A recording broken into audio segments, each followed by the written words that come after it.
नमस्कार दोस्तों, मैं हूं गणेश अंगज। मंगल केशव के trend is my E valuation के इस वीडियो में आप सभी का स्वागत है। इस वीडियो के जरिए हम आपको बताते हैं कि बीता हफ्ता कैसा रहा मार्केट के लिए और अगला आने वाला हफ्ता मार्केट के लिए कैसा रह सकता है। खास करके अपनी रणनीति उस दिनों में क्या होनी चाहिए, कौन से स्टॉक्स खरीदना चाहिए, निफ्टी में कौन से रेजिस्टेंस है, कौन से सपोर्ट्स है जहां पे आपको ट्रेड करना है।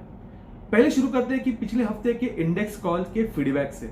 लास्ट वीक निफ्टी में जो बाय कॉल दिया था उसमें 260 पॉइंट्स का मुनाफा बुक किया है, जो लेवल्स है 11,120 पे। सोमवार को ही वो अचीव करते हुए हमने दिखा।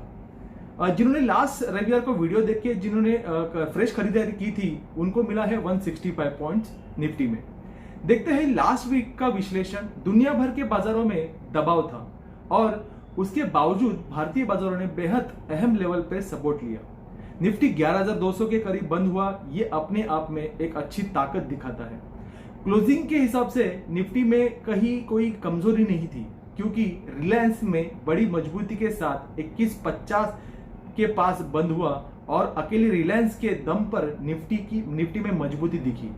ओवरऑल लास्ट वीक में जो छोटा मोटा करेक्शन आया वो आप मार्केट का एक रनिंग करेक्शन कह सकते हैं, जो ग्लोबल मार्केट की वजह से आया है।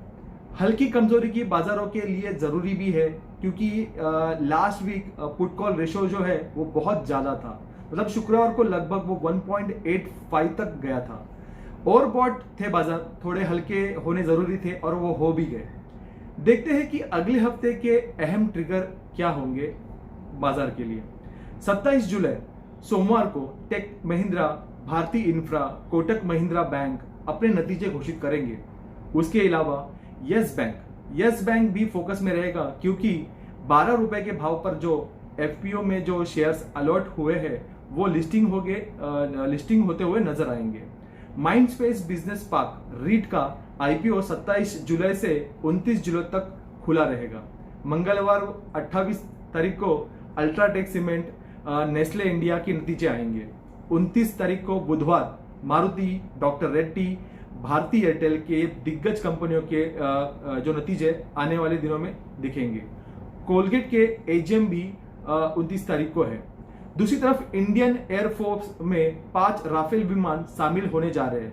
उसके चलते आपको डिफेंस कंपनी के स्टॉक्स पे आप ध्यान रख सकते हैं। 30 जुलाई गुरुवार को रिलायंस के बाजार के बंद होने के बाद नतीजे आएंगे और निफ्टी 50 इंडेक्स में एक अहम बदलाव होने जा रहा है, वो कि वेदांता के जगह पे एचडीएफसी लाइफ निफ्टी 50 में शामिल होते हुए आपको दिखेंगे।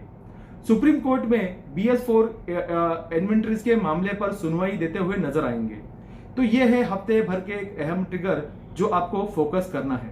जहां तक अगले हफ्ते का सवाल है तो बेहद ही इंटरेस्टिंग बाजार हो चुके हैं। रेंज ऊपर की तरफ शिफ्ट हो चुकी है और अब 11,030 ये निफ्टी पर मजबूत सपोर्ट का काम करेगा और ऊपर की तरफ स्पॉट में 11,240 के ऊपर क्लोजिंग अगर मिलती है तो आने वाले दिनों में हमें 11,410 से 50 के स्तर देखने मिल सकते हैं। और वो इसके लिए अगर अगले हफ्ते मंथली एक्सपायरी है, जो उसके चलते थोड़ी और खरीदारी और शॉर्ट कवरिंग आते हुए दिनों में हमें देखने मिल सकती है, जो कि मार्केट को और ऊपर तेजी की तरफ लेके जा सकती है। 11,030 के लेवल एक बहुत अहम सपोर्ट का काम करेगा। और बैंक निफ्टी में अगर हम बात करें तो हमेशा की तरह 20,800 पर एक मजबूत सपोर्ट है और उसी का स्टॉप लॉस लगा के आपको हमेशा की तरह बाय में रहना बैंक निफ्टी में, और ऊपर की तरफ उसका टारगेट रहेगा 24,000 का, जो लास्ट वीक में ही हमने देखा कि 23,100 का हाई किया। रिजल्ट के लिहाज से अगला हफ्ता बहुत ही एक्शन भरा रहेगा। कुल मिलाकर ट्रेंड जो है मजबूत है, इंटैक्ट है। देखते हैं निफ्टी का टेक्निकल चार्ट क्या कह रहा है। निफ्टी का daily RSI level overbought zone में एंटर हो चुका है, जो कि ऊपरी लेवल पर कॉशियस रहने की संकेत दे रहा है, और वीकली आरएसआई जो है वो एंटर हो चुका है बुलिश जोन पे, न्यूट्रल जोन से।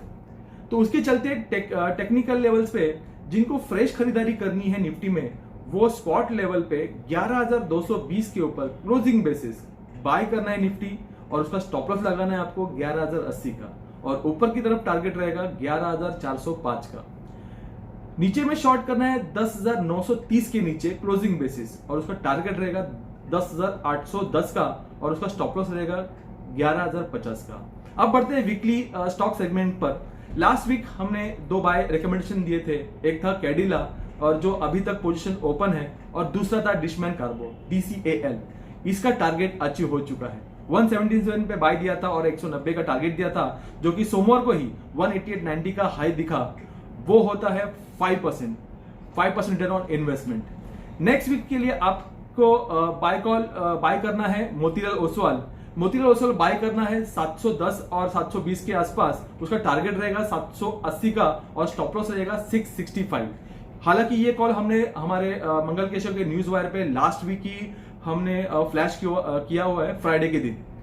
फंडामेंटल के तौर पे हमने आपको लास्ट वीक एक ICICI बैंक का कॉल दिया था 353 पे और 440 का टारगेट दिया था, जिसमें आपको लास्ट वीक ही उसमें 10% का उछाल ICICI बैंक में लास्ट वीक में आपको देखने मिला। साथ में हमने इन्वेस्टमेंट कॉल दिया था फेडरल बैंक, जो 52 पे बाय दिया था और 88 का टारगेट दिया था। इट्स इन्वेस्टमेंट कॉल, बट अगर आप 4 दिनों में आप देखेंगे तो 4 दिनों में ये स्टॉक्स 10% की उछाल इस स्टॉक में दिखी गई है।